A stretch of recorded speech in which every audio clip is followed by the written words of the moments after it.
No more husks.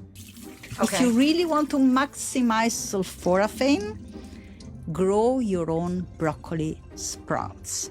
They have up to 100 times the glucoraphanin, the precursor, compared to mature broccoli. Just 1 ounce of broccoli sprouts equals 3 pounds of broccoli. Yeah.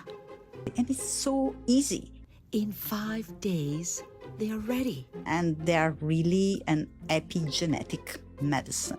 They activate a genetic switch that tells your body to defend itself. The result?